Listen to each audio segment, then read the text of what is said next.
Hi, I am Shota Moma from University of Massachusetts, Amherst. So this is a talk series hosted by Abraham Ao Vivo.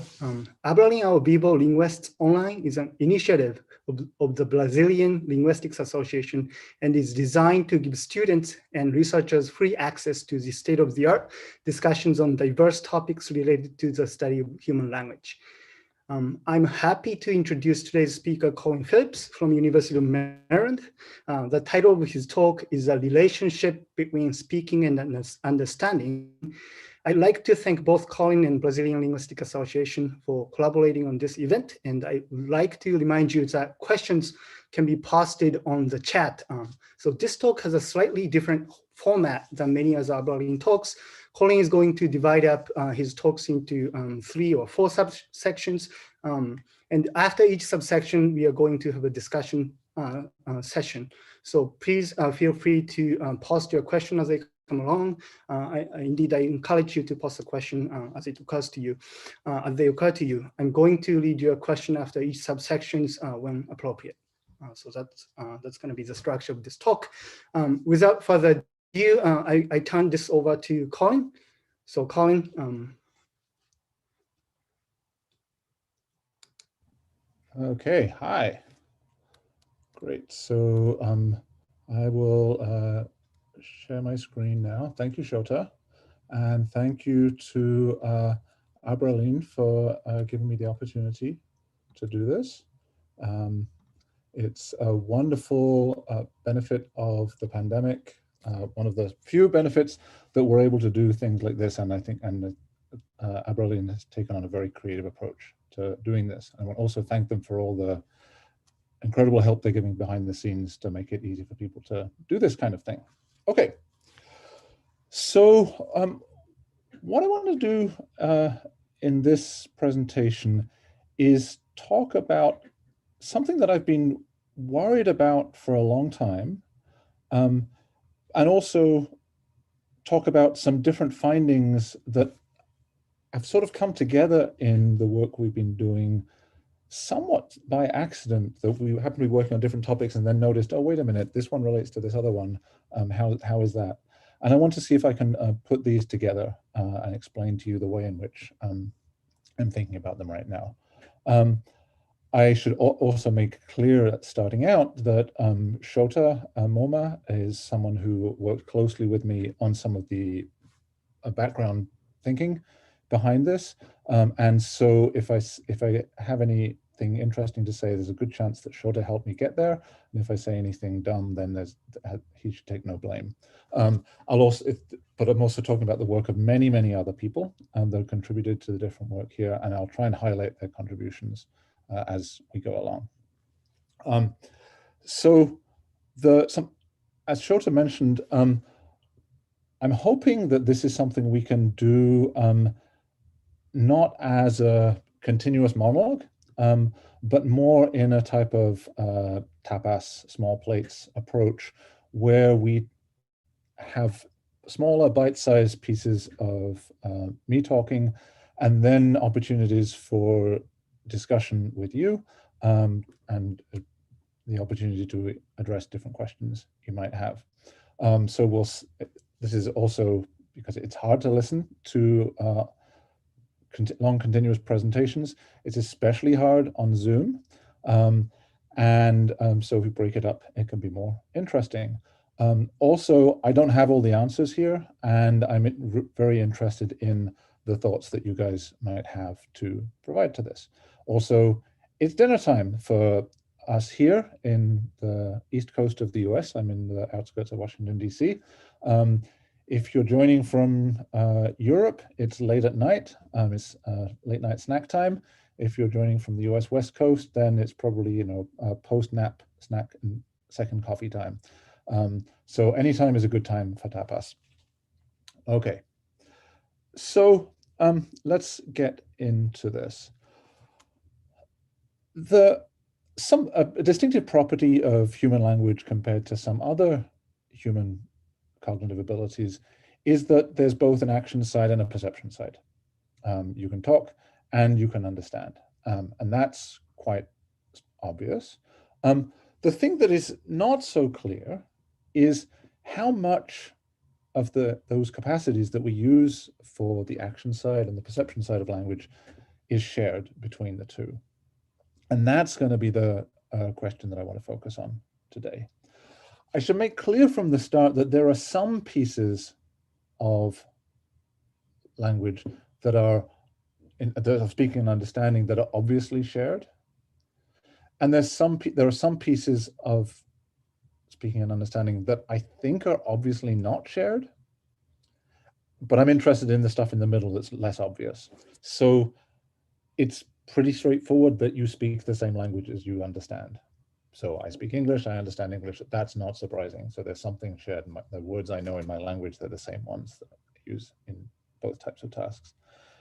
I think it's also fairly clear that what I'm doing with my articulators to produce sounds, what's happening with my ear when I'm listening to sounds, those are modality and task specific, and there's less that's shared between those. But in between those two poles, what I'm interested in is all the other processes that go into constructing words and sentences, whether you are speaking or understanding. How much of those mechanisms and processes, how much of that is shared, okay? And I'm interested in trying to argue that there's actually quite a lot that is shared.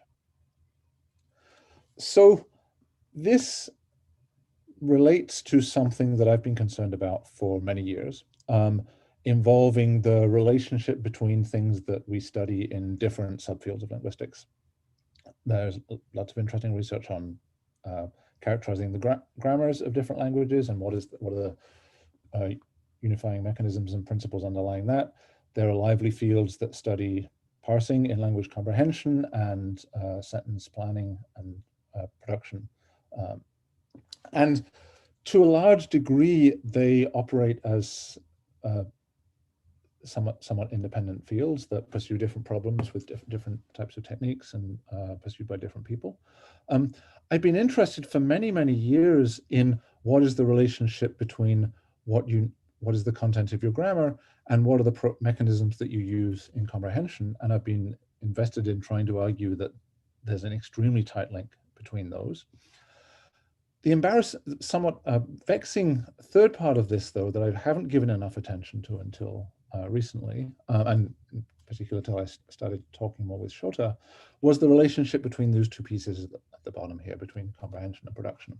Because if these are the product of independent mechanisms, then they need to depend on a third mechanism, which is the grammar. So I've talked about trying to contrast a one system view and a two system view of language, where the one system would be that the grammar and the parser are actually basically the same mechanism. But really the proper way of thinking about it is you either get one system or you get three.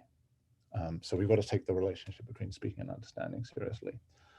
I should clarify that it's clear that there are differences between tasks. So speaking and understanding are quite clearly different tasks. That's not an issue.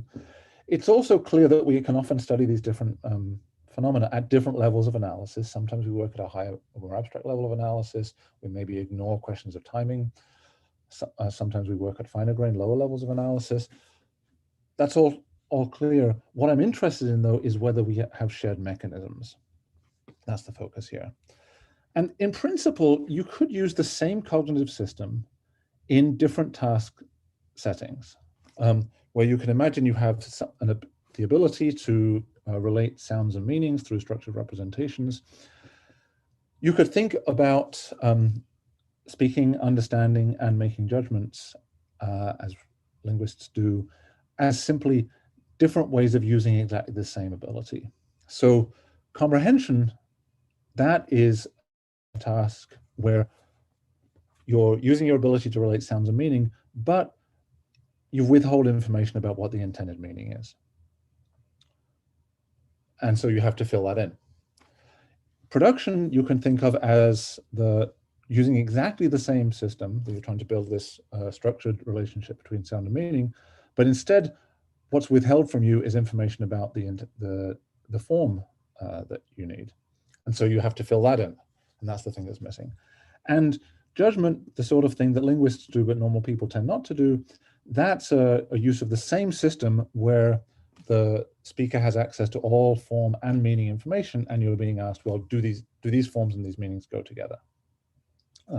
So that's the sort of way I'd like to think about this, where you've got a single system that you can just observe in doing different things simply because different information is available at different times.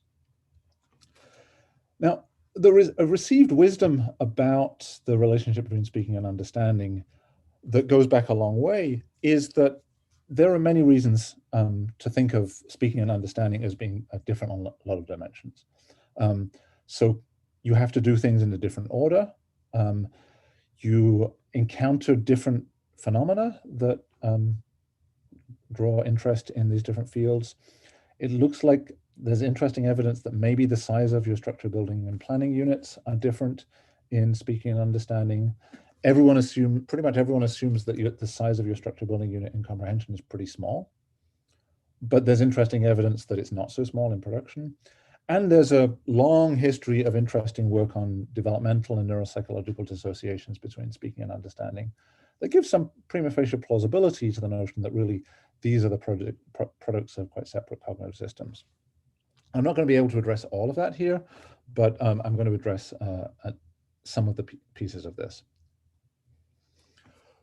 So something I want to clarify before we go on is what we mean by saying that the mechanisms for speaking and understanding are the same. So there are different types of things we could mean when we say that we have identity between the comprehension and production mechanism. And here I want to draw on a contrast that was laid down in a review article that Shota and I published in Annual Review of Linguistics a couple of years ago. The first possibility is what you could call representational identity. That's the notion that the completed representations are the same, whatever task you're doing, but the mechanisms that you go through to build them are specialized depending on different tasks that you might be carrying out. So that's tantamount to saying, well, you use the same grammar, you build the same representations, but everything else is specialized for different tasks. I think that's probably too weak. A stronger claim is that what we call mechanistic identity, that's the notion that completed representations are identical across tasks, but also the same mechanisms are used to create them, and how they behave simply differs based on the flow of available information. Do you have meaning information? Do you have sound information? What are the information you have to fill in? So any differences between tasks will then just reflect the flow of information. A third possibility would be what we could call algorithmic identity, and that is the claim that the completed representations are the same and the same mechanisms are used to create them. And what's more, you run through the same order of operations in creating a given representation, which would go even when the flow of information is different. Where I'm going to be today is I'm going to be arguing that something like mechanistic identity seems to be plausible. Algorithmic identity is probably going to be too strong and unnecessary. Okay, so let's start with a couple of examples that will help to clarify how I'm thinking about this. So imagine this is an oversimplified version of things you might know about individual lexical entries in your mental dictionary. So if you've got the entry for cat, then there's some connection to its meaning, there's some encoding of its sound form, and there's some encoding of its syntactic properties. And there's way more to say about this. This is a gross oversimplification. And we can access that lexical entry in multiple ways. So there are different types of cues we could use to access it. Maybe we encounter a bit of, we have a concept that we want to articulate with using a word.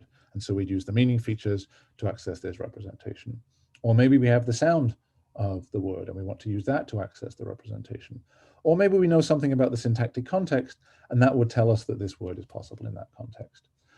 Now, in a situation like this, it's clear that the tasks are different when we're going through using meanings or sounds or bits of structure to access this lexical entry.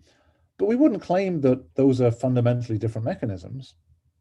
We just say, well, you're using different types of information to get at the same representation.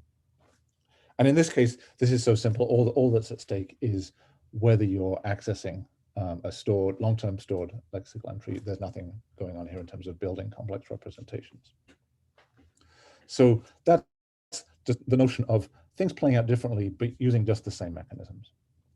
Now, a second example maybe helps also, and this involves the sorts of things you have to do if you are understanding or producing questions.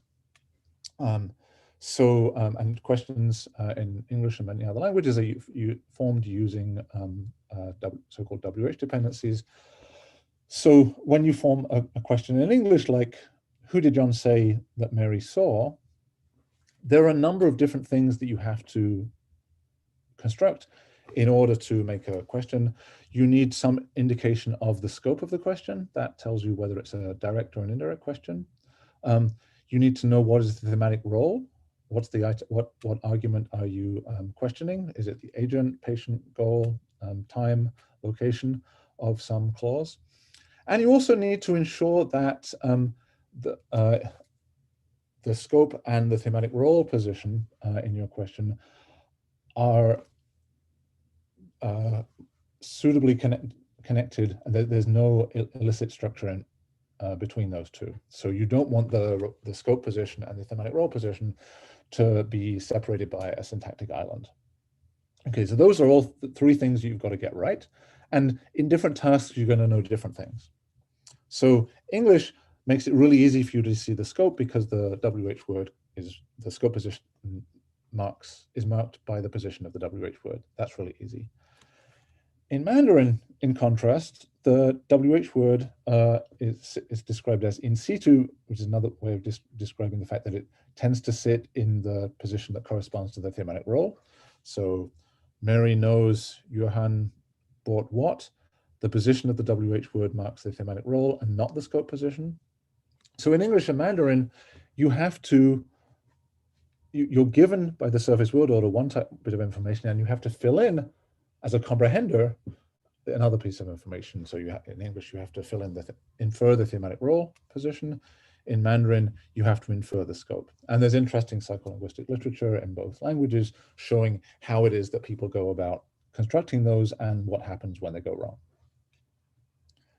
Now, you also need to make sure that your scope and your thematic positions don't span an island. So you don't want to be constructing sentences like, who do you need to know where lives, where the gap in that embedded subject position is bad because there's an intervening WH phrase. And as a speaker, and you need to make sure that you don't inadvertently construct relations like that. Now, as a comprehender, you know you're given part of the information you need. Like in English, you're given the scope. In Mandarin, you're given the thematic role. You have to find the other missing pieces. As a speaker, you know both of those. You know the scope and the thematic role because it's your message. But what you don't know is what the intervening structure is as you go and turn your message into a bit of linguistic structure. And you might then discover that there's, for example, a structurally illicit island in the sentence you're constructing. So there's different pieces that go into constructing these. There's different things you know or don't know in different tasks. And whether you're speaking different languages or engaged in different tasks, there's just different things you have to fill in. And that's the sort of general way in which I'm thinking about how this works. Okay, so I'm definitely not the first person to think about comprehension and production relations. I'm centuries late to this game. But I want to clarify a couple of different types of claims that you could make about this to draw some contrasts. So there's a lot of interesting work that looks at how distinct systems for comprehension production work closely together. So you can see this in various places, but work by Martin Pickering and his colleagues is a very interesting example of that. They're very interested in how speaking and understanding are connected. But as far as I can tell, they're treating them as different systems that have to interact closely. Another interesting approach, which you can see in the work by people like Mary Ellen McDonald, is the idea that there's a strong connection between generalizations in production and generalization in comprehension, but that they are linked through the mediation of distributional information. So in what Mary Ellen McDonald calls the production, distribution, comprehension, or PDC approach, there are important generalizations about production, which create biases, which lead to probabilistic tendencies in what you do and don't say. And as a comprehender, you are then sensitive to those distributional biases. And those distributional biases impact what you do as a comprehender. And the interesting argument there is that there are things that biases that you have in comprehension that don't particularly make sense from a comprehension perspective, except that you're sensitive to these things that are products of the production system. And this is different than the sort of thing I'm trying to argue for here, which involves these different levels of identity that might exist. And as we go on through the rest of the presentation, there's some key ideas we're going to be coming back to. One, which we've already seen, is that it's important to understand the flow of information as you carry out different tasks. So what do you know and what don't you know at different points as you carry out different tasks? We're going to see repeatedly ways in which our conclusions might be distorted a bit by what happens when we as experimenters present people with different types of temptations that may lead them to mess up in ways that might distort our understanding of what's actually going on. And it's something else that I think is an emerging generalization from the different things we've been looking at is, yes, speaking and understanding are different tasks, but they're just broad categories of a wide range of subtypes of different tasks. And often the differences between different types of comprehension tasks or different types of production tasks that we might engage, those are as big as the differences between speaking and understanding tasks. Okay, so we're getting to the first pause for discussion, but a preview of where we're going in 3 subsequent courses is I want to talk about 4 domains where we've looked intentionally or unintentionally at phenomena in both speaking and understanding, and seeing what we can learn from the parallels and differences that we see. The first one is going to involve agreement relations. The second one involves relations between verbs and their arguments. The third one involves how we recognize words in context.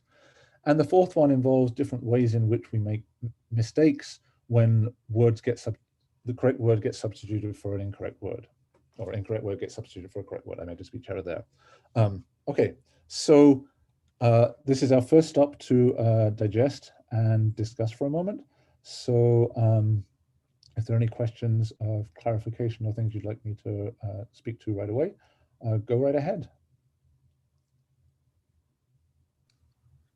So I'm gonna wait for a couple seconds. If no one asks a question, I do have a question, so I can.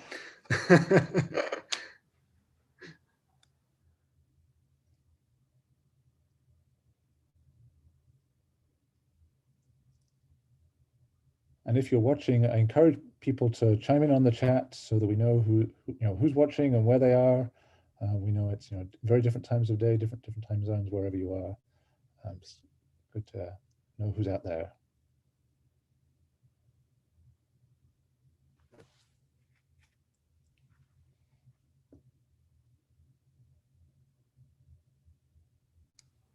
Should I go ahead so that to Sure. increase the momentum, I guess. So you talked about the algorithmic identity being probably too strong, right? And I'm trying to connect it back to your early work on the relationship between grammar and comprehension or parsing, right? And there, it seems to me that the order is what's quite critical in relating them, like a constituency conflict being explained by the left to right order. And I mean, like a production is probably to some extent left to right as well, but there may be some interesting differences. And I am interested in hearing your thoughts on, if the algorithmic identity in terms of like order is not right, how that affects your early arguments on the relation between parsing and grammar. Wow. Okay, that's going straight for the jugular. That's a really interesting and challenging question. So you're right. In early work that I did many years ago, I was trying to explain generalizations from the traditional domain of grammatical theory by appealing to the order in which representations are constructed left to right, with a bias from comprehension. And I think what you're pointing to, Shota, is correct, is that the way I've thought about psycholinguistic processes for many years has been biased by the comprehension perspective. And one of the things that's convenient about comprehension is you don't control, you as the comprehender don't control the order in which the words come at you. You just live with the order that they're fed to you, and so you have to follow that. That's not true in production. So in production, you have your message, and although you have to spit the words out in an order that satisfies the grammar of your language, in principle, you have more scope in the order in which you put things together. You could, in principle, you could put things together in different orders, and you could in principle construct the same thing in two different ways. Now, what you're saying that is does the flexibility of constructing representations in production undermine grammatical arguments that are based on strict ordering? There's an easy get out, which would be to say, oh, well, either the arguments that I was making at the time, they happen to be in domains where the order is consistent. So a lot of these things are relatively easy in languages like English, which are head initial or head medial, and where there's good reason to think that there's maybe closer alignment between some of the comprehension and some of the production processes. The things that really challenge me on this, as you well know, are what happens when you look at languages that are head final, where there's really important information that is withheld, and that pushes you to plan words in your sentence in a different order than they came in. And so it could be the kinds of arguments that I was making in that older work simply don't apply in these head final situations. It could be that you could also say, well, the order that occurs in comprehension is what you're forced to do. I don't know the answer to that, but that's a really interesting challenge. Excellent. We are getting a lot of questions, actually. A couple of them I can find in the chat. So the first one is from, excuse my pronunciation, but Niranjan Kambi. And that question is, what about Bever's approach of rate estimation of syntax? So that's so I assume it's a Thomas Bever's proposal about how we compute syntactic structure online. And how there may be some two sort of distinct streams of processes in distinct time course. Right. Yeah. So there's a very interesting line of work going back 50 years, led by people like Tom Bever and a number of other people, that looks closely at the divergences between what you might see if you're doing grammatical analysis, if you're looking at production phenomena, if you're looking at comprehension phenomena, and takes these divergences as evidence of independent cognitive systems. And what I'm arguing for, trying to push here, as I have for many years, is the view that those differences, which are often, they're very real empirical differences, don't actually entail distinct underlying cognitive mechanisms. But basically that line of work lays down the kinds of challenges that we thrive on. Thank you. Okay, we have one more question, but this is marked as a question for later, so maybe we can move on Yeah. or should we spend more time? Let's move on. Let's do the next one. So, All so we've done a little digesting, so we're ready for the next course. And the next course is a discussion of agreement. And this is work that goes back to research that Ellen Lau and Matt Waiters started here in the 2000s. And the things I'm going to talk about here are studies that were run by Brian Dillon a number of years ago when he was here. And much more recently on the production side, is work that Maggie Kandel, who's now a graduate student at Harvard, and Cassidy Wyatt, who's at Maryland, have picked up, responding to a puzzle and a challenge that Brian highlighted many years ago and that we didn't know how to address until they came along to get at this.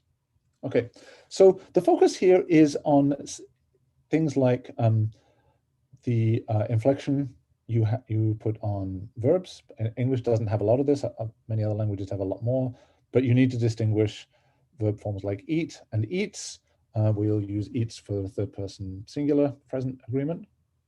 And this, the same thing exists beyond verbs. You also have to find correct inflections for things like pronouns. You also have to find correct inflections for things like adjectives. According to Google Translate, this is the Portuguese for tasty. I might be wrong here.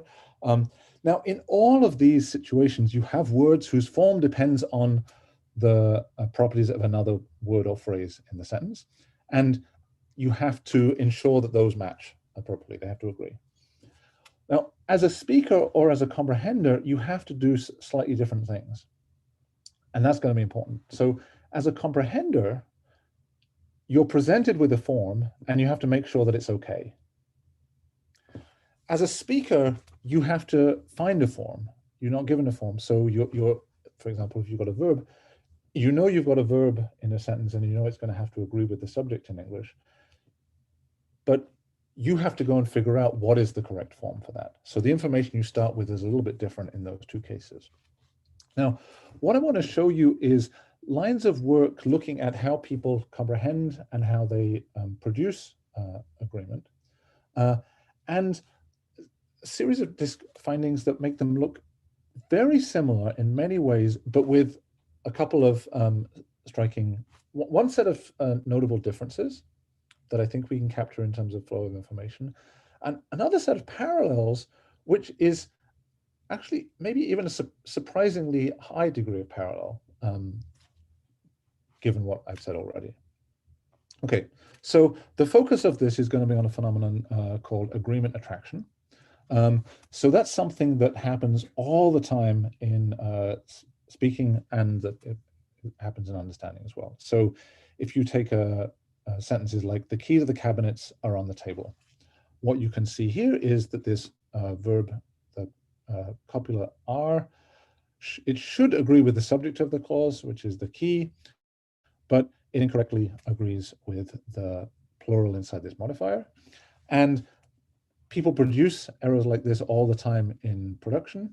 And if you present these in a comprehension setting or a judgment setting, people routinely fail to notice them. It's very robust. It looks in this case like you're simply agreeing with the closest word. That's not all that's going on. So you also get effects like the following. The cabinets that the key open are on the table, where the verb here open should be opens. It's right next to the key, which is singular, the very next word. But it can take on a plural form because of the effect of this plural that's further away, the head of this relative clause. This is happens in both production and comprehension. It's quite robust. So it's not just a matter of linear adjacency. You also surprisingly see attraction effects that extend to pronouns. So this is something that Maggie Kandel and Cassidy Wyatt have been discovering in their recent studies. So we'll have people saying things like, the key next to the cabinets will open it, when what people mean to say is will open them. So people are describing a situation where they know they're referring to something plural, but which is the cabinets, but they mistakenly pick up on the singular from the subject here. This is a robust phenomenon that occurs across many languages. It's not just in agreement poor languages like English.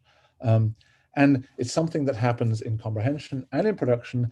And you can also see it happening in cases when people are getting the sentences right. If you look at the timing of production processes, you can see people showing susceptibility to the same attraction forces.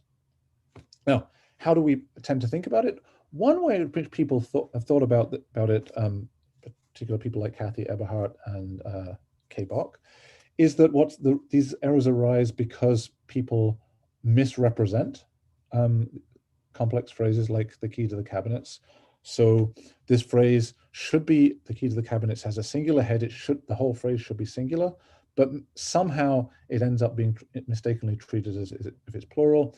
And then that's what leads to both comprehension and production errors involving plural verb. That's not the way in which I tend to think about it, and I think, and there's much more can be said about this.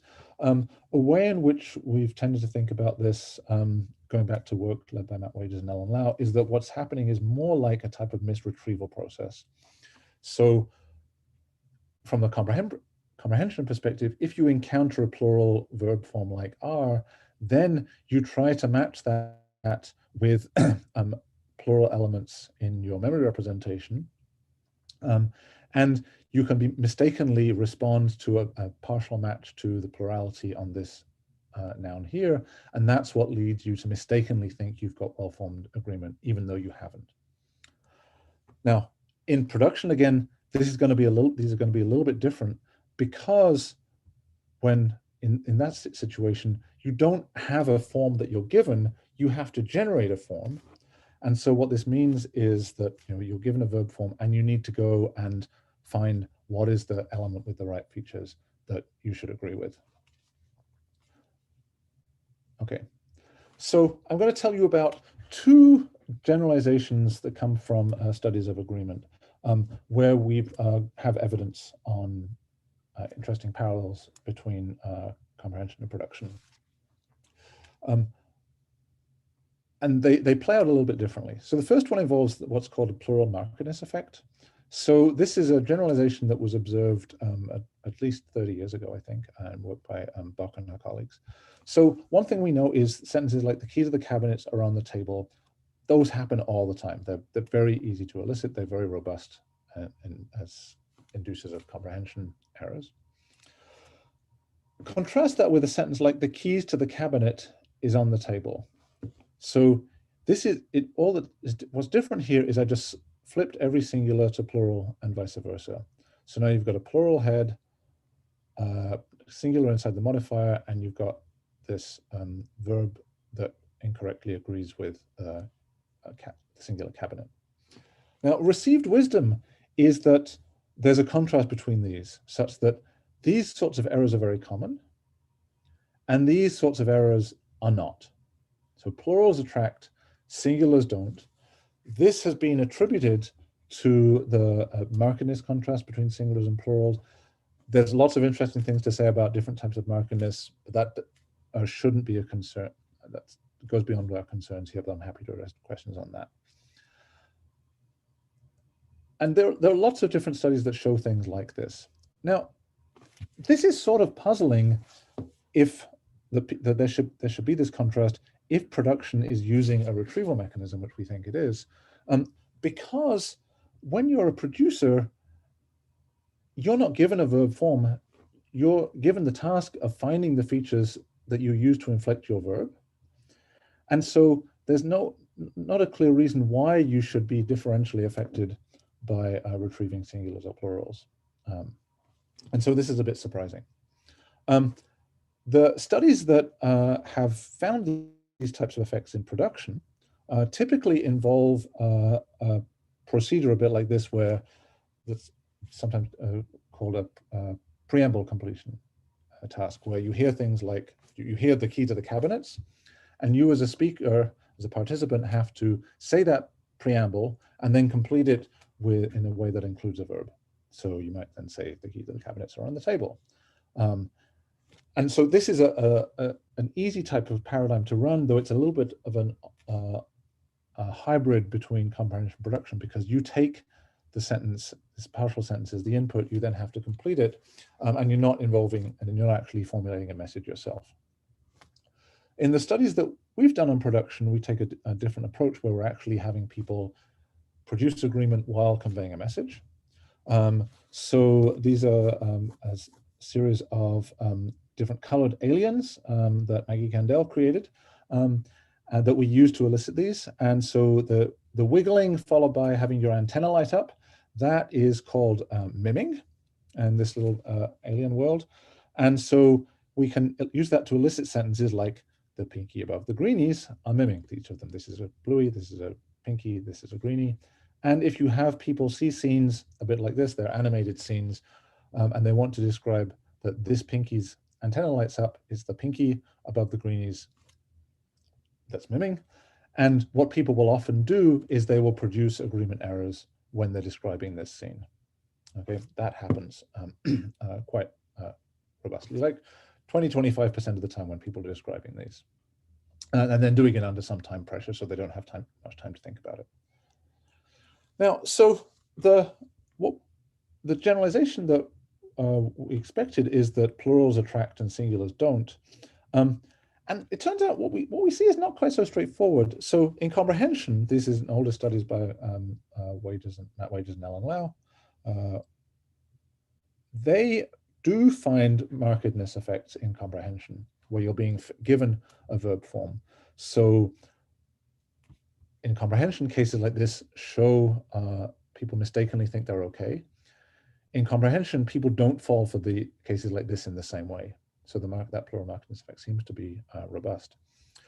But in our description task in production, we actually barely saw a plural markedness effect at all. People basically messed up to almost exactly the same degree with plural attractors and with singular attractors. When people, and that seems to be true with other studies that use similar types of tasks, where they're actually conveying a message. It seems to be that in production, these markedness effects seem to be more common in situations where people are completing preambles. And we see the same thing. So we see some degree of plural markedness effect when people are carrying out these completion tasks. So we seem to see a difference between production and comprehension here. And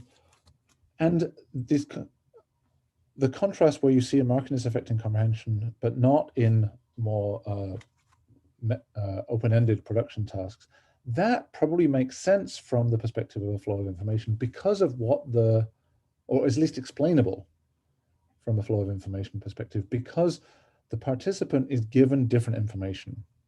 As a comprehender, you're given a specific verb form and you're told to figure out if it's okay by comparing it to what's in your prior representation.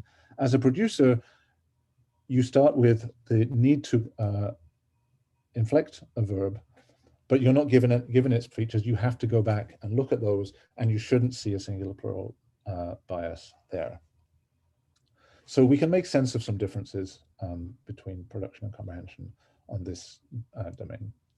Now, there's another type of interesting contrast in the attraction domain that involves situations that you might expect to behave similarly, but that don't. And so this goes back in part to some work by Brian Dillon when he was here. And so it involves the differences between subject-verb agreement and agreement between subjects and reflexive pronouns. So if you have a sentence like, the diva that accompanied the harpist were flawless, this is just another example of an auxiliary verb. This should say harpists. I mistyped this. If there was a plural here, people would be misled by this plural and would think that this is okay, instead of having it agree with the subject here. In contrast, you might expect this sentence to behave exactly the same if there's a plural here, and people would similarly be misled and think that this reflexive themselves is okay. But they're not. and this is a pretty robust contrast. There's attraction, plural attraction here is very robust. Everyone sees it. It's totally uncontroversial. In cases involving reflexives, sometimes you see a little bit of an attraction effect. Sometimes you see nothing. It's very hard to see really big effects that are comparable to the verbs. So is there nothing here? Is there no attraction here? Maybe that's a bit too strong. Is it different than verbs? Yeah, I'm pretty confident about that. Now, so one thing that Brian and I had puzzled about years ago is that in contrast to this finding that he got, where you saw immunity to attraction for reflexives in comprehension, in work by Kay Buck and her colleagues, they had found, using a preamble completion paradigm, they had found parallels between verb agreement and reflexive agreement, where in production, people seem to be making mistakes with both of them. And so we were really puzzled about why production would show this parallel between verbs and reflexives, and comprehension did not. And we didn't know what to make of this. But this is where Maggie Candell came in, because she was able to extend this same paradigm that we used to elicit agreement to elicit reflexives. And we could construct configurations that would elicit sentences like, the pinky above the greenies mimmed itself. And in those circumstances, what Maggie found is that we saw exactly the same contrast that we'd seen in comprehension. So you got very robust agreement attraction effects with verbs, and you got almost none with reflexives. So that's the same thing that Brian Dillon had found in comprehension. Okay, so interesting and striking parallel. Now, this is where things get interesting, because here it's maybe a bit surprising that they're actually so parallel. So this is the surprising type of sentence. So if you have a sentence like, the bluey above the greenies mimmed itself or themselves. Itself is correct. Itself agrees with the bluey. Themselves is wrong. And it correctly agrees with the greenie. And that's the thing that doesn't happen in speaking and understanding. So why is it that when you're trying to resolve this reflexive, you're not tripped up by this guy, which you are when you're computing subject-verb agreement, which you are when you're producing a pronoun, adjectives, other things. So one approach in comprehension, an attractive approach, is to say that, oh, well, maybe that's because the way in which you go retrieving the antecedent for a reflexive is different.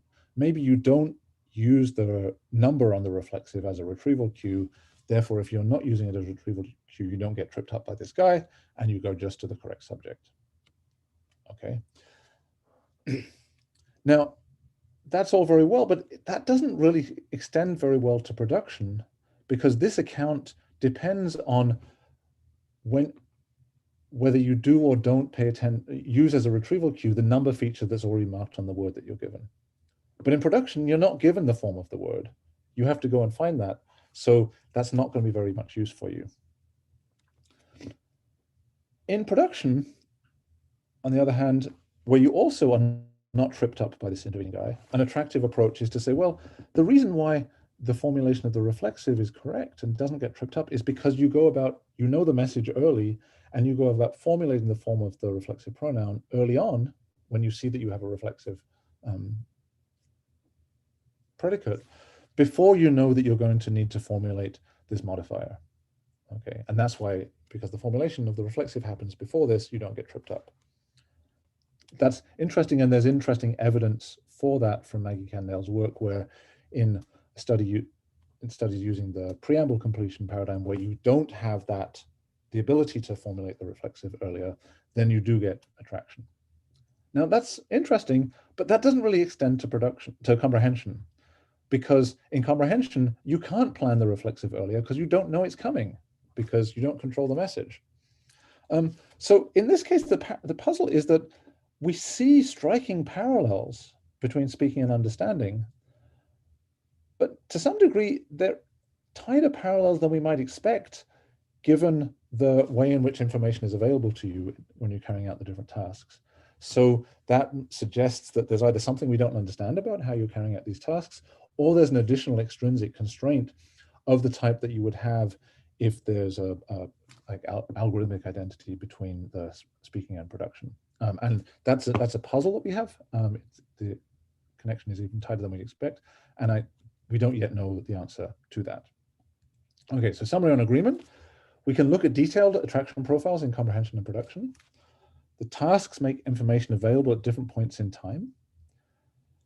There's some of the fine-grained contrasts that we see seem amenable to differences between what information is available to you as a speaker or comprehender at different points in time.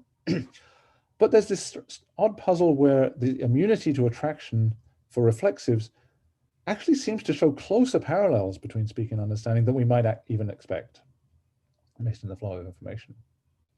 And okay, so that is the end of this course. So we've got time to digest and discuss a bit now. So let me know if you have any questions or thoughts on this. So we got a couple of questions on the same line of thought, I think. One from Paulina and the other from Eitan Sveik. So the question is about cross-linguistic variation or maybe uniformity. The Paulina is asking whether the markedness effect you talked about, how much that applies in languages with marked singular. Eitan, I believe, excuse my pronunciation if I'm pronouncing your name wrong, but he's asking how many of those effects you talked about is English specific versus more cross-linguistically observed. Right, yeah, so this both very good questions. So thank you for those. And I think a first answer is there's a lot of interesting findings from languages that have more interesting agreement than English. What we don't have to the same degree is the array of parallels between the speaking and understanding side of this. So first to address Paulina's question, which is about marked singulars. So I don't know of specific cases looking at those types of languages. There's interesting work in Slavic languages for sure, trying to look at whether claims from the Slavic linguistics literature about markedness of gender and case map onto markedness effects for agreement attraction. So I'm thinking in particular work by Natalia Slusar and Bill Badaker. And there, what people seem to find is that to the extent that there are, it's not obvious that the notions of the markedness notions that you get from the linguistic literature line up with patterns of susceptibility or immunity to attraction for agreement. Okay, then Eitan's question. Remind me what Eitan's question was? It was about English specificity. Yes. Yeah, right. And so I think for the comprehension production parallel, the one case I know of where there's a really detailed comprehension production comparison is work by Natalia Slusar and Anton Malko in Russian, where they find some quite interesting parallels and contrasts between the patterns of attraction when speaking and understanding. I think this was in Frontiers in Psychology 2015. Overall, we know less about this. One of the things I should mention is I think now it's possible to address some of these cross-linguistic questions in ways that it wasn't possible before, because one thing we've learned in the pandemic is you can do these studies online in ways that we didn't think were possible. So I didn't mention this as I was going through. Some of the studies I described to you here, the production studies, were done in the lab, but many of them now we do online over the internet. And you can actually gather, that allows you to reach people in different places, different parts of the world, of different ages, different types of backgrounds. And you can actually do these studies more quickly and easily than it used to be possible. So I think it's a really exciting time with possibilities for doing production experiments like this online in ways that I didn't think were possible if you'd asked me a year ago.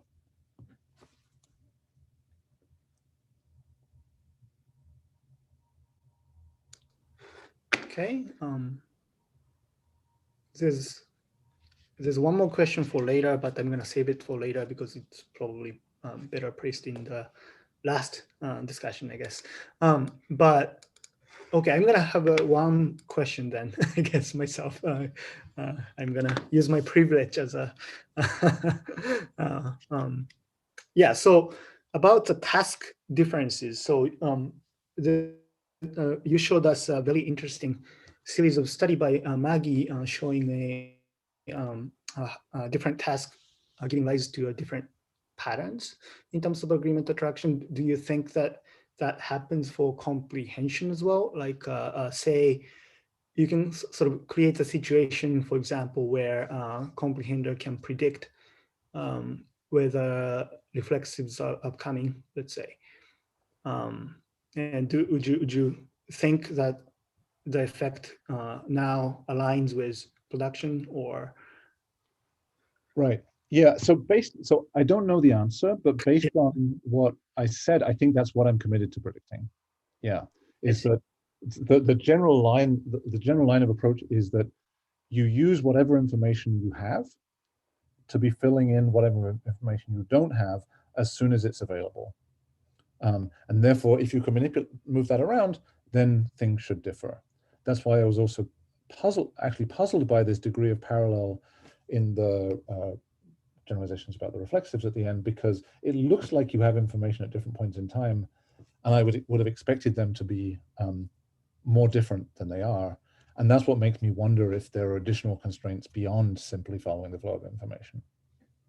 But yeah, that's absolutely the sort of line of thinking that we're following. Thanks. Okay, shall we go on to the next one? Sure. Yeah. Yeah. Okay, so next one, we're going to shift to next course. Here we're going to be talking about verbs and arguments. And here I'm going to be talking about a couple of different lines of work that emerged quite separately and that I thought were yielding a conflict and now seem to be less conflicting than I had realized. And this involves work that started out in projects that I did with Alan Lau, and Alan's been involved in many different stages of this along the way. Shota was involved in a number of important parts of this, as was Wing Yi Chao, who's at University College London. The production studies were also with Bob Slavic.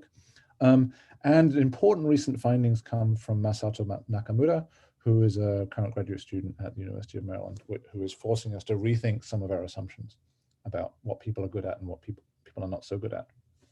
Okay, and some of the background to this actually goes back to times from before I was a linguist. Before I was a linguist, I was a Germanist. I was, as a German student, I was concerned about things that some other influential 19th century psycholinguists were concerned about. So most people who know of Wilhelm Wundt know of him as a psycholinguist. Most people who know of Mark Twain aren't so familiar with his views on psycholinguistics, but he had thoughts, and some of those are captured nicely in his famous essay on the awful German language. Which, nothing against Germans, I love Germans and German, but Twain highlighted in this essay from 1880 a challenge that people who have learned German or other verb final languages are familiar with. So Twain was talking about examples like the following. This is a well-formed sentence of German, which I won't read out, but the critical thing you need to know here is the bold-faced er here. That's a pronoun subject he.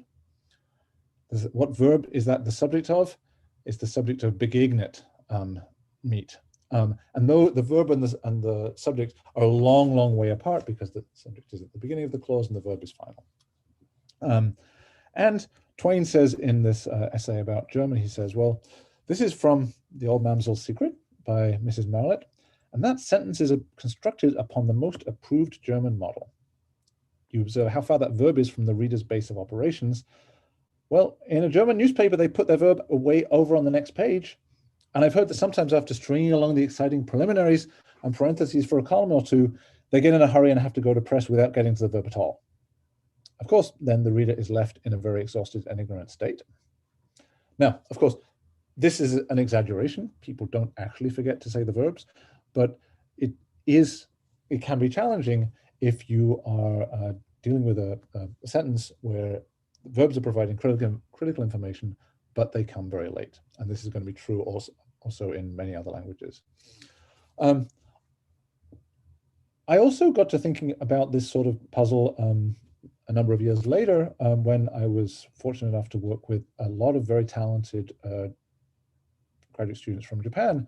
We started doing different types of studies on comprehension of Japanese and later on production of Japanese. And the thing that, a question that we worried about in various ways is, well, we know that verbs are really useful for speakers and understanders. So what do you do when they're the last thing to arrive? A possibility that many people have considered is that, well, what you do in production is you plan ahead.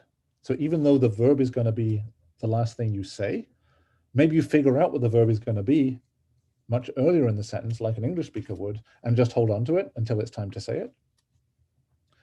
And in comprehension, maybe what you do is that you have to take informed guesses about what the verb is going to be. You have to predict what the verb is as you go through comprehending the rest of the sentence. This is something which is a very live concern if, for example, you're an interpreter and you are doing simultaneous interpretation between a verb final language and a verb medial or verb initial language. Your job is to keep up with the flow of speech, but how do you do that when the word orders of the language are so different? Now, basically what we know now, after looking at this in many ways, is that advanced planning happens, prediction of verbs happens, but in both cases, there are important caveats on when and how you do this. And that's what I'm going to focus on, is explaining the caveat for production and the caveat for comprehension, and then an update to that. Okay, so to do this, I want to illustrate a task that we use for some of these studies. So this is called the name of the task is up there on the screen. I'm going to show you a picture, and I want you, in watching it on video, live or on YouTube later, to shout out a name for this as quickly as you can. Okay, so if you see this, you'll shout out the name pig fairly quickly. Okay, now that's pretty easy. It gets harder if, when we do this, we also present other words to you at the same time, auditorily or visually. So if you're seeing a word like, you're seeing a picture like this, and you need to come up with a name dog, you will be slower to say this if we interfere with you with the word cat at the same time, which is because it's semantically related. You can also use phonologically related distractor words, and you always compare the effects of these related distractor words to what happens with unrelated words.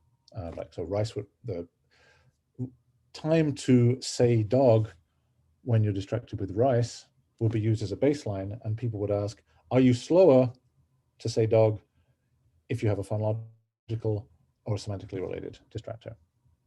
Okay, and you do, and there's lots of interesting work on that, on single word production.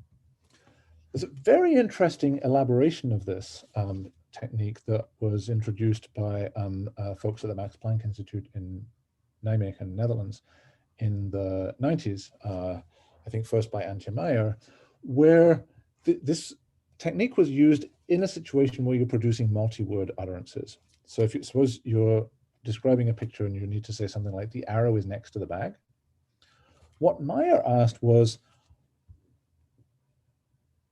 can we figure out how much of the sentence you have planned when you start speaking? And the way she did this is by eliciting sentences that have multiple words and using distractors that were related to a word that would appear later in the sentence. So the question is, would you be slower to start saying a sentence that begins with arrow when distracted by a word that is semantically related to bag? If you haven't yet planned bag, it shouldn't bother you at all. It should behave like an unrelated distractor. If you've already planned bag, then you should be slower to say arrow. And what Maya found is it looked like at that point you had semantically planned bag, but you didn't show phonological interference. So you were part way through your plan of the downstream words. And there was a really interesting elaboration of extension of this to verb final languages in other work by Herbert Schriefers and colleagues, where they were interested in German sentences, to put in English here, where the verb comes at the end. So they'd use pictures, they'd elicit things like, in the next picture, sees one how the woman is swimming. And they asked, when you're saying the woman, do you behave as if you've already planned swimming? So the verb that's going to come at the end of the sentence. And the finding across a number of studies that they did is you seem not to. So so if you interfere with swimming with a word like diving, it doesn't seem to slow you down. So they concluded from that in fact, contrary to what you might think, speakers of verb final languages aren't planning ahead. So they said the production system doesn't have to wait for successful retrieval of the verb. So it's kind of like in these languages, you wing it. You go ahead and you say the arguments and then hope you're going to find a suitable verb at the end, which for speakers of these languages often seems a bit counterintuitive because speakers often have the intuition that they're not simply waiting and hoping for the best with the verb that they come up with.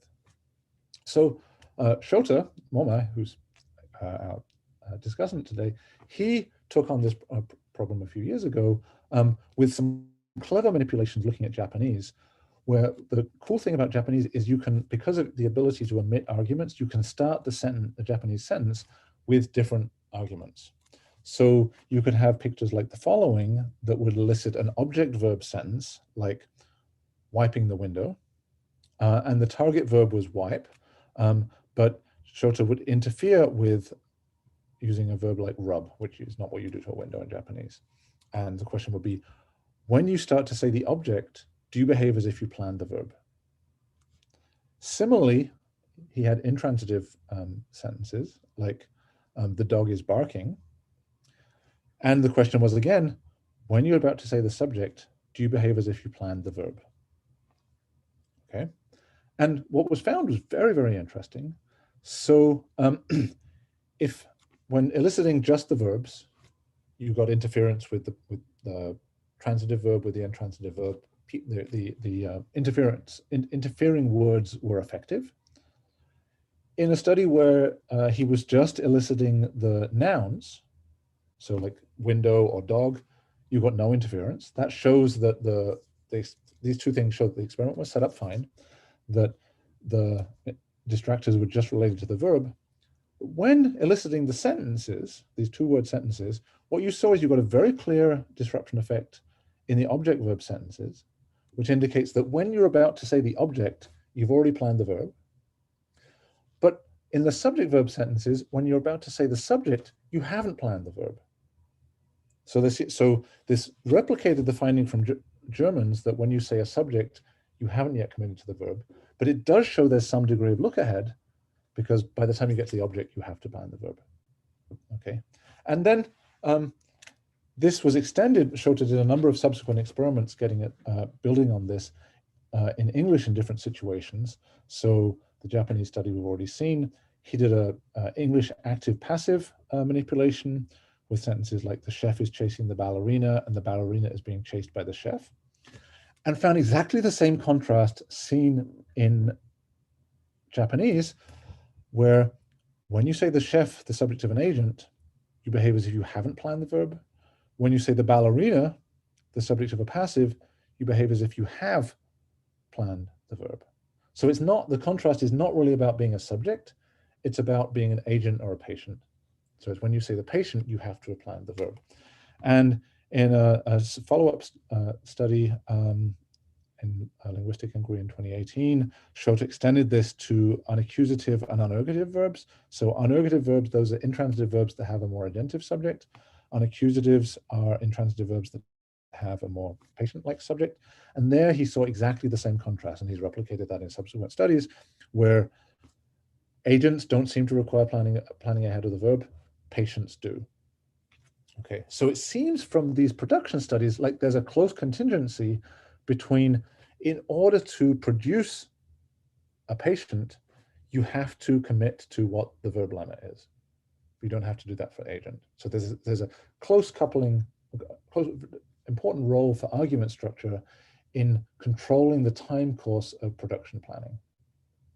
With that in mind, now we're going to shift to the other side, on the comprehension side, to look at different types of findings. And this involves ways in which we go about generating expectations as comprehenders. Okay, so imagine you have a sentence fragment like this. Englishmen are well known for their dedication to, and you have to come up with a completion for this. You might come up with something like, cricket, or the Queen, or maybe at least until recently the Queen, warm beer, fish and chips, who knows. You probably wouldn't come up with something like fashion. And if you encountered that, you would probably be surprised. It's a low likelihood continuation for a sentence like this.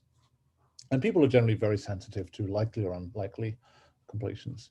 And we can measure their sensitivity to this in lots of different ways. Now, let's take another case. If we were live and we weren't on Zoom and YouTube, we could hear people calling out, but just try and do this at home. And I'm going to read the sentences fairly quickly, and I want you to come up with a completion. The gardener talked as the barber trimmed the... Okay. Now, if you do this in a room, some people are going to get correctly something like mustache or beard or hair, which is the sort of thing a barber trims. But you're almost always going to get a lot of people shouting out hedge, which is something that gardeners trim, even though the gardener is not the subject of the verb trim. That will be the correct completion of a sentence like this. So we can create these sneaky demonstrations of situations where, when people are under some time pressure, they spit out continuations of words that are related to the words they've seen, but that don't take full account of the syntactic and semantic concepts that they have. Okay, and that's something that we've been very interested in, is situations where your expectations, at least temporarily, diverge from what is likely. Now, one way in which we can measure what people are expecting, what they find surprising, is using electrophysiological brain recordings, and particularly using a component of the event-related potential called the N400 that was first discovered around 40 years ago. So in a classic paper by Marta Kudas and Steve Hilliard, they contrasted sentences like, I drink my coffee with cream and sugar, and I drink my coffee with cream and socks. And they measured electrical potentials on the scalp as people were reading these sentences word by word. And the interesting thing that happened at this critical final word is that if you compare the response to the expected, the likely word, this congruent, or the incongruent word, then what you find is about 400, over the midline of the head scalp, about 400 milliseconds after the word was presented, you see a negative deflection in the event-related potential. Negative is generally plotted up in this literature. That is associated with encountering the unexpected word. This overall finding that you have this negative deflection after about 400 milliseconds, that is very, very robust. It's been demonstrated hundreds of times.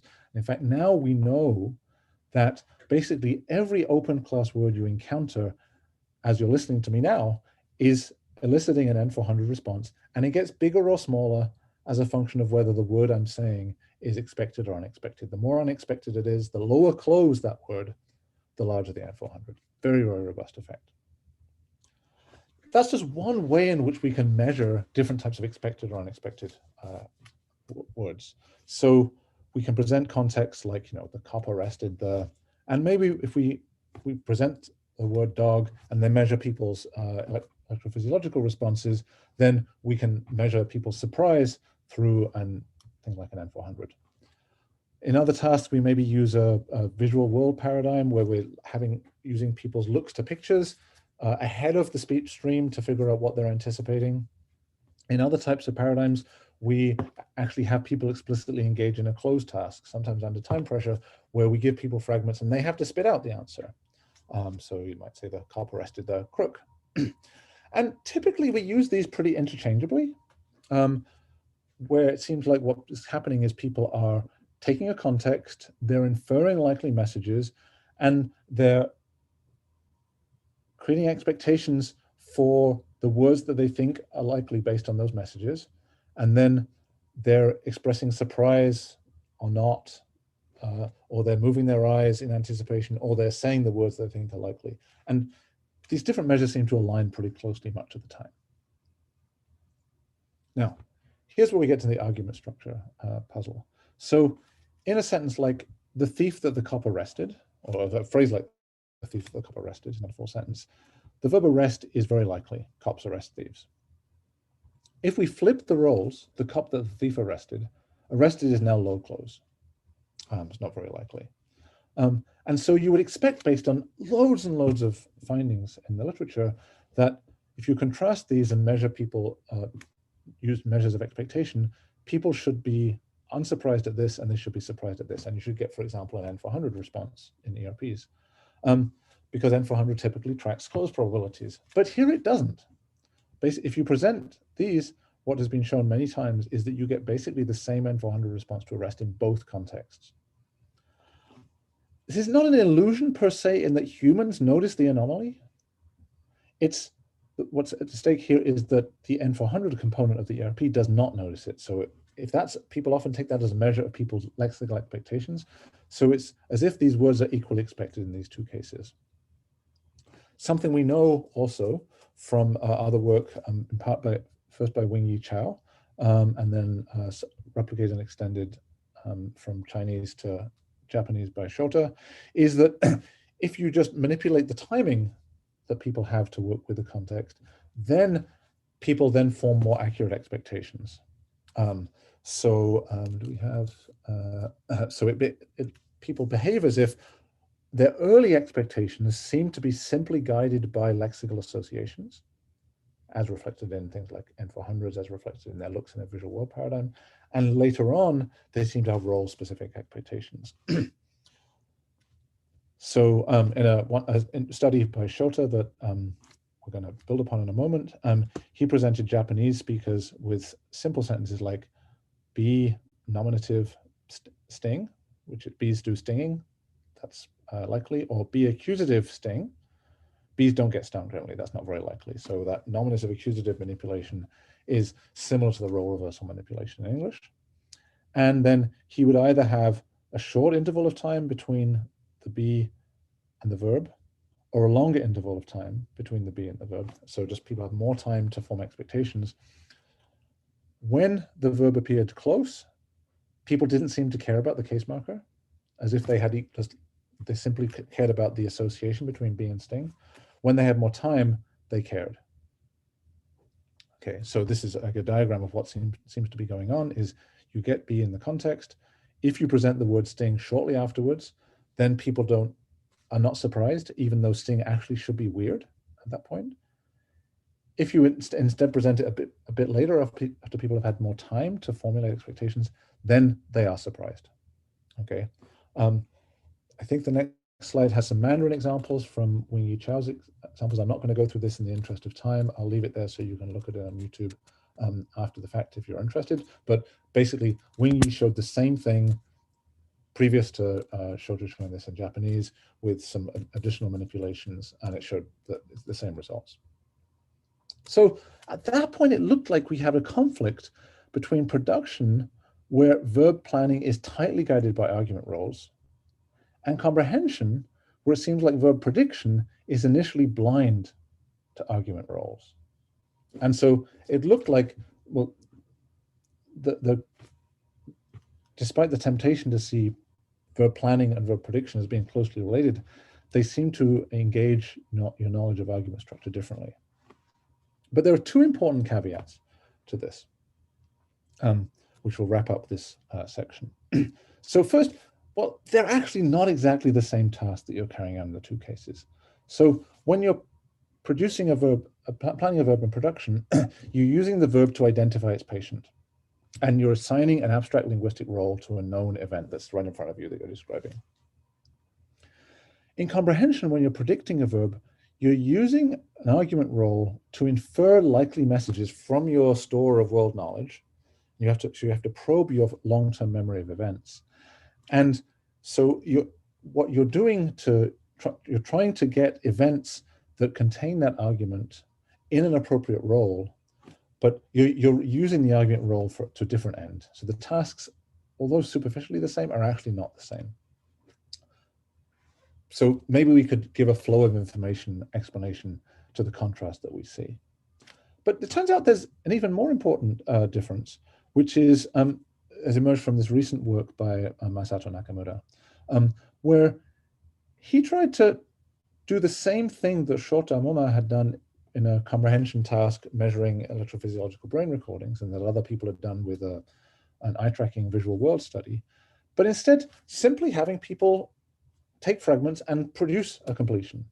So we could hear, so rather than using fancy inference techniques to figure out what people were expecting, he simply had people say it. This was done all during the pandemic, using the ability to do speech production studies online. So with Masato in Maryland and Japanese speakers in Japan, and using exactly the same materials that Shota had used for the ERP study, and eliciting responses from people in speech at what was our best attempt to match the timing in their speech planning when their brainwaves have been recorded previously in an ERP study. So the time numbers are a little bit different because you have to allow some time for articulatory planning. So you might expect that, especially when you're getting people to produce completions at a very short time interval, people should be producing a lot of errors where they're producing words that are semantically associated with verbs that are semantically associated with the argument that's given, but one which is inappropriate given the case and the argument role. There's much to say about this kind of data, but the basic finding is people didn't screw up in the way that we expected based on previous findings with ERPs and eye tracking. So yeah, people did produce under time pressure. They produced some mistakes. They sometimes would utter verbs that were inappropriate given the argument role in the case marking information.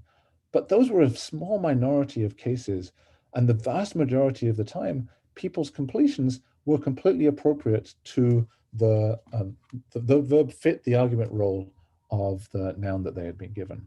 So people were actually much better than we expected. So what we need to understand right now, and this is that in fact, people are better than we thought at using argument roles for prediction in comprehension, but we seem to get very different results depending on whether we have them spit out the answer of what they're expecting, or whether we use some measure where we're either putting electrodes on their head and measuring things like N400s to probe their expectations as we present them with a word, or if we use people's looks in a visual scene to try and gauge what their expectations are. And what we find is that people are better when they spit things out than when we present words or pictures in front of them and see how they respond to them. They're more susceptible to lures when we present words or pictures to them. And so the puzzle we're working through right now is, well, why is this, what is the reason for this discrepancy? But one thing, it could be that there's an additional monitoring component in speaking that means that people think of inappropriate completions, but somehow block them before they say them. The other possibility is that people are actually good all along, but when we present them with temptation of words that are semantically related, then they respond to them in a way that doesn't reflect their actual expectations. Okay, so wrapping up this piece. So it's tempting to think of verb planning and verb prediction as being two versions of the same thing. But what we've learned from looking into this is that's probably too simplistic. So if you're presented with something like the ballerina, you're trying to produce or make predictions from something like the ballerina, which it's a patient. In production, you need to know the verb in order to articulate this. That's the finding from Shota's production studies. In comprehension, we thought for a long time that it seems to be really hard to infer the verb, given that argument. But based on these recent discoveries by Masato Nakamura, it looks like people are actually much better than we thought. And so it seems like what we thought was a big difference between speaking and understanding is not so big. And the differences between different ways in which we probe expectations in comprehension are at least as big as the differences between speaking and understanding. And we may need to be particularly careful about drawing conclusions from situations where we tempt people by putting something inappropriate under their noses and see if they're surprised to see that. So that's the end of this section. This is the penultimate section. So we have time for discussion on this.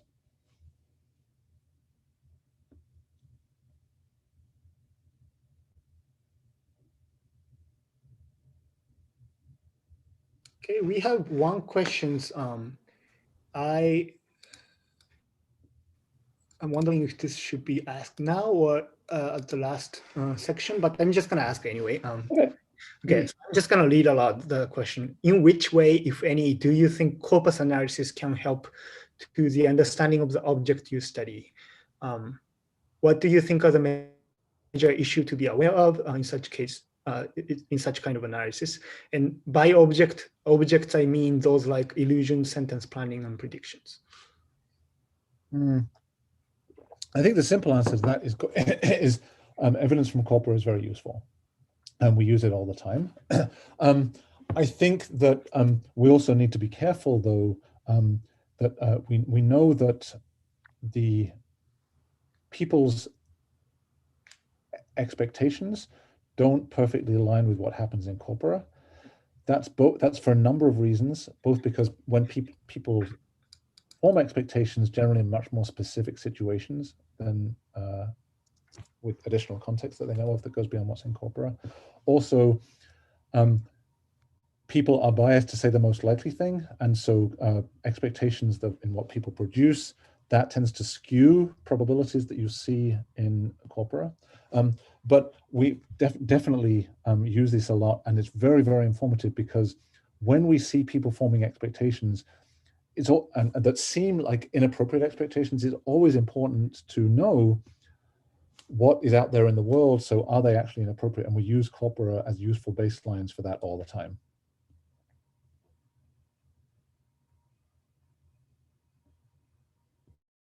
And some of the studies that I was talking about here, they all involve they involved drawing on corpus information in various ways, though I didn't highlight those here. We have one more question from Martin Harte. So the question is about the verb planning when arguments are dropped. I asked for clarifications, or maybe she has a question and she was just asking for permission. But she said, can I ask about verb planning when arguments are dropped? Please, yeah, so if you can type it in. Yeah. So, I mean, I will mention as we go through. So, in the first study that I showed you there from one of Shota's studies on Japanese, the way in which it was possible to get into this problem was by looking at cases of dropped arguments. So, Japanese made it easy to elicit sentences that just had an object and a verb with no subject, and that made it easy to use sentence onset information to figure out what type of plan people had at the point of articulating the verb. I think we probably would need that less now than we did at the time, but there was a very important, very valuable aspects of Japanese that allowed us to first get into that question.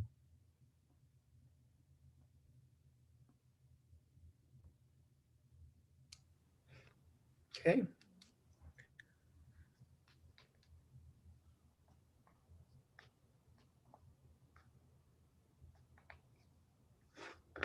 So yeah, we got a questions from Martin. That's a follow-up question, I think. In languages where object can be dropped, when do you think the verb is planned?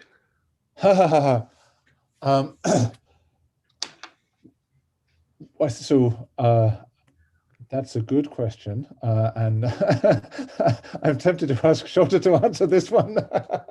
But I think based on the things that we've seen before, and correct me if you look at this differently, you would have in relation to the word order of the sentence, there should be no need to plan the verb before you articulate the subject if the subject is an agent. And since if there's no overt object, then there's nothing to align with. I guess the interesting thing there that I don't know how we would study would be a situation where, in those cases where you have an argument, a dropped argument, you still have a mental encoding of that argument, and that's going to be part of your plan. That, I mean, it's equivalent to producing a pronoun for an object, and so underlyingly, I think we would predict that at the point when you plan that null pronoun, you have to commit to the verb. But we don't know when. I'm not sure how we could tell when you commit to the null pronoun. Do you agree, Shota? Yeah, I think I do. Yeah. Good. So we got one more question from Alvin. Do you have thought? So this is a general question. He marked it as a general question. Do you have thoughts on how deleting case markers and/or scrambling in languages are permitted might or might not modulate verb anticipation? That's an interesting question. So I would guess, so the two questions. One is about case marker drop. The other is scrambling. I think for case marker drop, I don't think there's a particular reason why that would make a difference. So if we assume that the dropping of case markers is a relatively superficial process, and that everything else about the mapping of the message onto the words is very similar, I think I would expect it to be just the same. I think for scrambling, that probably the closest parallel we would have to that would be actives and passives in English, which are that's the type of phenomena that takes things that are often objects and puts them in subject position. And so my first guess would be that scrambling in Japanese objects would be similar to English passives. So I think we'd still expect that in order to encode the object, you'd have to commit to the verb. Is there any evidence on this, Shota, do you know? Not at the moment. I have to think through it, but you know. I think that's what we'd expect. Okay, so I think then we'll go to the last section, and this one is shorter. This has a couple of different short pieces, and this involves. So this is two smaller sub pieces. These involve lexical access in context, and so the first one involves studies about how syntactic category is used in comprehension and production. This is work. The production work is with Shota and with Bob Slavic. And the comprehension work is with Ellen Lau, and is led by Phoebe Gaston, who's now at University of Connecticut. Okay, so we've seen this picture before, and we've mentioned what would happen when you need to use different types of semantic or phonological information to access lexical entries. But what happens in a situation where you have more information than just the semantics of the meaning of the sound, and you also have information about the syntactic category? So maybe you have, that you've got the meaning, and you also know that the word is going to be a noun, or you have sound and you know that the word is a noun. Is that going to affect the way in which you access words? So it's very, very simple type of question about how you use context. So if you have, for example, have a context like feed the, you should be getting a noun. Well, that bit of syntax affect the way in which types of words you access. Okay, so this we've looked at it in a couple of different ways. So a version of this question is, does syntactic context filter lexical access? So this is from Phoebe Gaston's work. So if you hear something like, she hated to, and then you hear a word that begins with a gr, or she hated the gr, are you going to, in each case, access words? You should be accessing words that begin with gr, but will you, in the first case, only access verbs that begin with gr, and the second one, only nouns that begin with gr? Of course, there could also be adjectives, like it could be green here. These are always occurring in situations where we've put additional constraints into the experiment to narrow the range of categories that you're going to encounter. Lots of people have asked this question in the past, and you get different types of results from past studies. In old studies using cross-modal paradigms, people concluded that actually your lexical access is initially blind to the effects of the context, There's more recent work using visual world paradigms that suggested that you initially only access category appropriate words.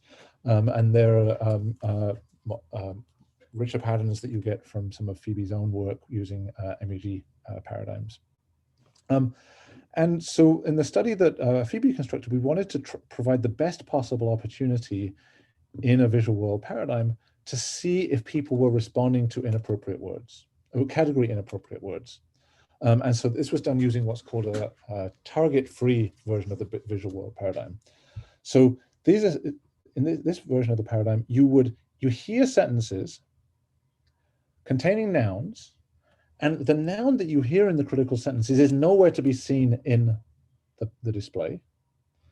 But what we're interested in is, do you look at pictures in the display that have the same phonological onset as a word that you're hearing auditorily? So in like, they hated the gremlin, would you look more at the word grape? Or if you heard they hated to greet, would you look more at the word grape? So it's surprising that this even works, that you look more at grape when you're hearing a word that overlaps with it, but it does work.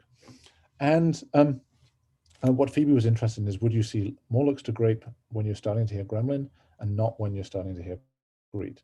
The answer is no. This is showing the increased looks to the grape as you're hearing gremlin or greet. And there's much more can be said about this data, but basically it seems like people are looking more at the grapes in both cases, as if they're not restricting their lexical access to the appropriate category. And Phoebe suggested that this isn't necessarily because people are just ignoring the syntactic constraint about the category, but maybe we were thinking about the way in which the constraint applies wrongly. So we implicitly tend to think about the constraint as if it's an inhibitory constraint that basically, in a verb context, basically locks the activation of all the nouns and adjectives and only allows the verbs to become more activated in response to phonological input. But maybe that's the wrong way to think about it. And maybe the way you should be thinking about it is as a facilitatory effect, where when you hear a verb context, everyone can respond to phonological match. Every type of word in your lexicon can respond, but all the verbs get an additional boost. And if that's the case, that you could still have an effect of the context, but you could still also respond to category inappropriate words. All fine. And there's some reason why you think that might make sense, because a mechanism using an inhibitory, a system with an inhibitory mechanism would make the word recognition system blind to mismatches between phonological cues and words. That's all. That would all be fine if it wasn't for the fact that Scholter had gone and done a production study that showed the opposite, and that showed that you do seem to get very strong limitations of lexical access based on syntactic context. So in Scholter's study, he created a paradigm which we call the sentence picture interference paradigm, which has people describing pictures, like you see this one, and you might say something like, she is walking. But the important thing that's happening here is you have sentences in memory that you're memorizing while performing this task, and those sentences that are in memory overlap with the sentence that you're going to need to say. You don't know that there's this sneaky manipulation, but it's happening to you. So you might have a sentence in memory like, Mary is amazed that they are tirelessly running, where you've got running, a verb that is semantically related to walking. And you might expect to see this sort of semantic interference effect like we saw before. And sure enough, when you do this, what you find is that when this is the sentence in memory, people are slower to say she is walking. That's kind of what we expect. But the surprising thing is, if instead the sentence that you have in memory is, Mary is amazed by their tireless running, where you have running the same phonological form, same meaning, but now because of the context that it's in, it's a noun, then you don't get the slowdown in saying she is walking. It's as if it behaves as if it's unrelated, which is really surprising. And Scholter was able to show this both for that nouns interfere with nouns and verbs interfere with verbs, and you don't get cross-category interference, whether the noun is the one that people are producing or the verb is the one that people are producing. So we have this contrast here between comprehension and production, where there seems to be uneven levels of restriction of lexical access. And unfortunately, there turns out when we dig into this, there are multiple possibilities for why these may behave differently. One is related to this picture I saw. It may be that the way in which you combine different sources, different types of cues, operates differently. So maybe the combination of syntactic cue with a phonological cue works differently than the combination of a semantic cue with a syntactic cue. And in one case, the syntactic cue wipes out the effect of semantic similarity, whereas the syntactic cue doesn't wipe out the effect of phonological similarity. Could be true. I don't find it that attractive. Another possibility is, well, maybe just the source of the category constraint is stronger or weaker in one paradigm than the other. Maybe the source of the fact that you get the syntactic information very shortly before the target word in the comprehension study means that it's less effective. The fact that you have a template that you're filling out in production and you've got the sentence stored in memory, maybe that's a stronger syntactic category constraint. Maybe that's the reason. But actually, in light of the thing that I showed you a few minutes ago from Masato Nakamura, where we saw that in these role reversal sentences, presenting people with printed or pictorial lure words can tend to distort what people's expectations are. It's possible that there's something about the role of the lure in the comprehension study that is making people seem like they are less sensitive to the syntactic constraint than they are in the case of the of the production study. So here we see there are different ways we could characterize the difference in terms of different flow of information. And unfortunately, there seem to be too many here. And this is one of the problems that seems to come up as we look through this, is that it's appealing to attribute differences that we see to differences in what you know when. Something that we need going forward in this line of work is to be able to know enough from different domains to place more constraints on what are possible and not possible information flow explanations. Okay, so now we're going to go into the very last case, and this involves something which is a fun finish and related to something where there's one topic that we understand in comprehension and something in production that we don't know, that I don't know so much about, but I'm actually curious about the parallel. And I'll start with something that maybe you're encountering commonly recently. I know I am. So there's a couple of V words that we're talking about now, a lot more than we were talking about a year or two ago, and especially recently. So the word virus and vaccine are both, they're thematically related, and we're talking about them a lot. And they involve similar pointy things that go into your body. And I don't know about you, but I find that I mix them up often in production. And sometimes when I'm talking to someone and I mix them up, they don't notice because we sort of understand what we're talking about anyway. Sometimes it notices, but sometimes we don't. So there's both a phonological and semantic relationship, and these words get confused. Now, this relates to things that have long been studied in production extensively, and that have received some attention in comprehension, but in a more exotic literature.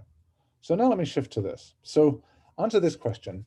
What's the name of the holiday during which children dress up and walk door to door to give candy? Probably a lot of you said Halloween, but that's wrong because, well, it isn't actually that's not what happens at Halloween, because then children go and collect candy. They don't give candy. And you probably didn't even notice that receive and give were substituted out here. So you understood receive even though the word was give, and you really know the difference between those words very, very well. Sentences like this in comprehension where you fail to notice a word substitution are called Moses illusions. And that's because of a famous example like the following: how many animals of each kind did Moses bring onto the ark? This is a case where if you are familiar with the Bible reference, it was actually Noah who took animals onto the ark, and people often don't notice that Noah and Moses were substituted, even people who are very familiar with the story. Now, these sorts of cases in comprehension they're cool, and they make nice party tricks, but they're quite exotic and they don't obviously happen very much. In contrast, word substitution errors in production are quite common and they're extensively studied. So a thing that we've been curious about is, are they related and can one inform the other? I just have a couple of things to say about that briefly. I don't know that much about the production cases, but we have been studying the Moses illusions in production. This is work led by Hannah Muller and also in collaboration with Philip Resnick at the University of Maryland. So let me give you another example of a sentence you might fall for. So what's the name of the raised bumps on paper that enable deaf people to read? Lots of people would say Braille, but Braille is not really appropriate. Deaf people don't have any problem reading. Well, deaf people don't need Braille for sure, because deaf people have good vision. People fall for that a lot. Contrast that with a sentence like, how did painter Vincent van Gogh lose his eye during his life? People generally notice that. So if we contrast the probability of people falling for that, this is from a study that Hannah did, about 75% of the time people will fall for the one at the top, replacing blind with deaf. Replacing ear with eye at the bottom, people very, very rarely fall from that. And there's a lot of variability in the strength, how readily people fall for different types of Moses illusions. Some are very robust, some less so. So the case involving Halloween and you not noticing that receive was replaced by give, people fall for that like around 80% of the time in a comprehension task. And there's no question that people know the difference between giving and receiving. So these illusions in comprehension are very, very strong, but they're narrowly distributed. And in fact, as experimenters, they're very hard to create. It's very hard to create good ones. In contrast, word substitutions in production, they're much less robust in the sense that it's not like you routinely confuse giving and receiving as a producer. You know the difference between those two, and you're not going to get that wrong half of the time. You almost always get that right. But we make a lot of these different types of production substitution errors in production, and they're quite diverse. And so it's curious, why is it that they have such different distributions? So to address this, we can look at what we know about the distributions of Moses illusions in comprehension. One thing that we know is that word similarity matters. So people will routinely fall for sentences like, how many animals of each kind did Moses take onto the ark? They won't fall for how many animals of each kind did Oprah take onto the ark. And when we look at the types of items in our study that Hannah led, we see that lexical similarity, as measured using something off the shelf like Word2Vec, there's some degree of correlation between the degree of similarity of the target word and the substituted word has some correlation with how often people fall for the illusion. It only accounts for some part of the variance. We think that's not all of it. Another important thing that we think is very important to this is the time course of what you know when. So try the example like this. So a sentence is unfolding, and I want you to answer this as fast as you can. So, which British monarch formally opened the Olympic? At this point, you're probably already thinking, I know what you're talking about, British Olympic, and you're thinking about the Queen. Therefore, you might not notice when Winter Games is substituted for summer. They don't have Winter Games in the UK. And so you might fail to notice that the substitution of winter and summer in that context, where you would already been able to answer the question before you got to that point. So it could be that shifting to answer, generating an answer, moves your attention away from bottom-up lexical processes before a critical word arrives. So that would predict that later substitutions should be harder to detect. And that seems to be true. If you correlate the position of the substitution in a sentence, the later it is, the more likely you are to fall for the illusion. Another way of looking at this is to just ask people to see if they can already answer the questions before they get to the substituted words. So Hannah did another study where she gave people fragment questions like this and said, what's the name of the holiday during which people dress up and walk from door to door? and said, I know you haven't got the full question there, but see if you can answer it anyway. See if you can complete the question and answer it. It's a bit hard to analyze people's completions, but if we looked at the answers they gave, the more they were certain about the answer when they hadn't even heard the full sentence, the more they were likely to fall for the illusion. So that supports the notion that you're susceptible when you're already shifting your attention away from listening to the input to formulating the answer. Okay, so things finish wrapping up. Moses illusions, they seem to be, some of them are very, very robust, but they have a very narrow distribution. They only arise under certain circumstances. Incoming words features seem to partially match contextually pre-activated concepts. And to pass unnoticed, the match must count as complete. So the features that you access from the incoming word, you've got to get some of them to notice that it's Moses and not Oprah. But the ones that you get must all match what you expected to happen. And in order to pass unnoticed, it seems that you need a constraining context and maybe an intentional shift so you're actually not paying full attention to the incoming word. How is that different from production? Well, here I'm speculating here. But here, what's similar is you seem to need the word that you incorrectly produce. That involves a case where the concept's features partially match a word that you have stored in long-term memory. But in this case, unless you're reaccessing a word to self-monitor, there's no error signal that you're generating. So more different types of errors can get by without being noticed. And it's interesting to wonder whether there are similar effects of context and attentional shifts that would play a role in production as they do in comprehension, but that's not something that is well understood, at least by me, not by me. So wrapping up, if we want, so it's very desirable in principle to be able to think about how we construct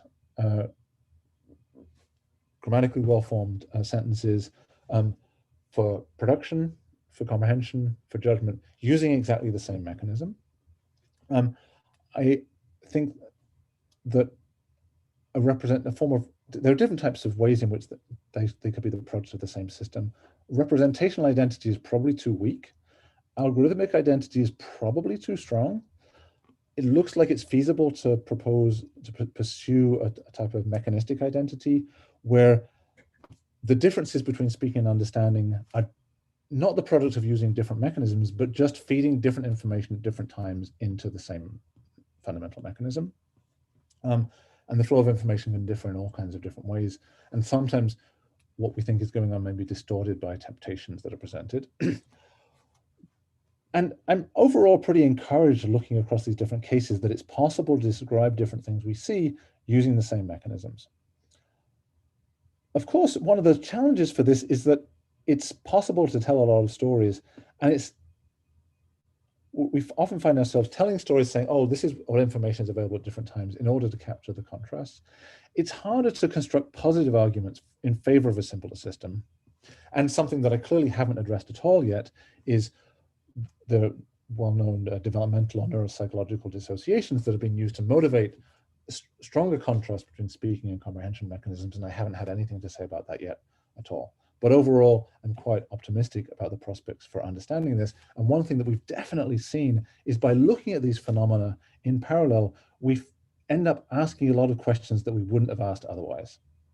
So that's what I have, and thank you very much for your attention.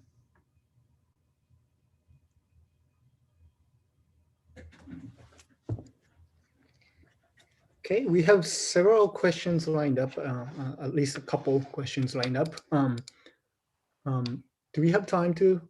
We have a few minutes. Yeah, I think this is a 2-hour session, so it cuts off in about 7 minutes. Okay, so one is the question that was asked early on in the talk, but I think I just postponed it until late because I think it fits into the more general theme. So this question is from a non-linguist. He identified as a teacher of English as a second language. How is your work how could your work inform the debate of the relative importance of input and output in the process of language acquisition, first language and second language? Oh, that's a very interesting question, and I wish I had more to say on that.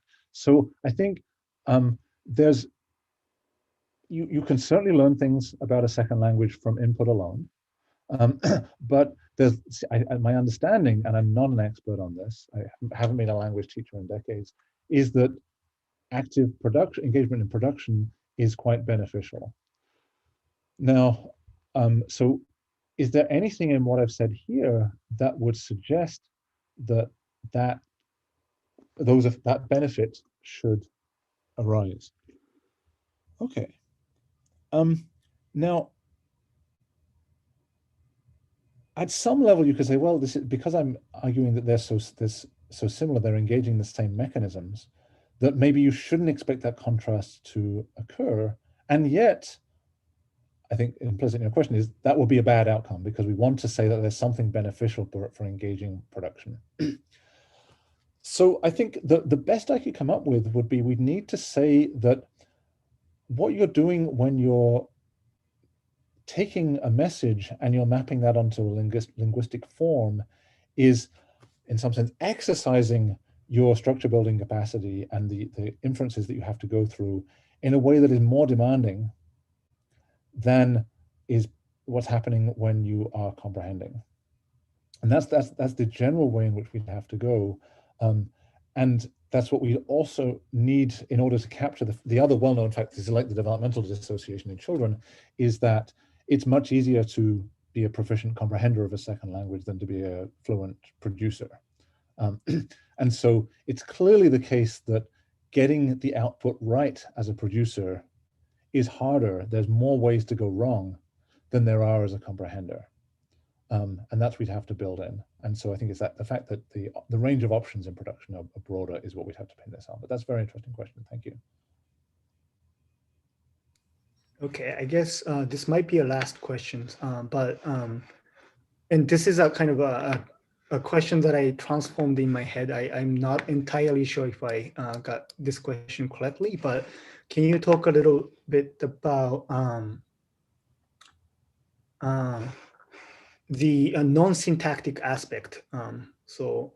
I think this talk is more about like how we construct sentences and sentence structures, right? Can you talk a little bit more about the relationship between the other aspects of production, such as phonological encoding and probably the message encoding, or the reconstruction of the message as you understand sentences? Right. Yeah. So I wish I could, I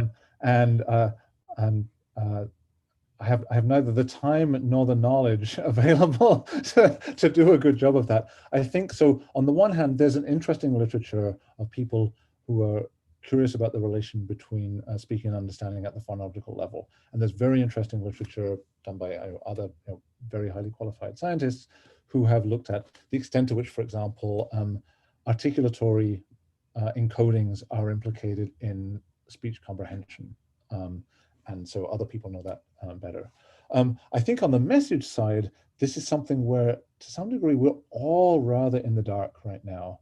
And so we work with these simplified notions of having messages that are neatly broken out into events with participants and predicates that we can easily label and turn into sentences. But it's actually a lot more complicated than that. And I think we're really beginning to understand that. I think there are people in the production world who are doing a lot of good work on that. But most of this work, unfortunately, is based on rather simplistic messages that we are simple enough that we can control their elicitation in a systematic fashion. And one of the things that we need to get better at doing in the coming years, and many people are working on this, is finding ways to reliably elicit sentences based on more rich and varied messages. All right, thank you. This is probably the end. So I'd like to thank Colin again for giving us an excellent talk. And I would like to thank Abraham Albibo again for hosting this. And please note that you can also post questions offline. So there's a chat on the YouTube, and you can post question after the talk, like as you are watching for later. So please post your questions there. And please continue watching the Abraham Al Vivo talk series. Colin, do you have a final remark for?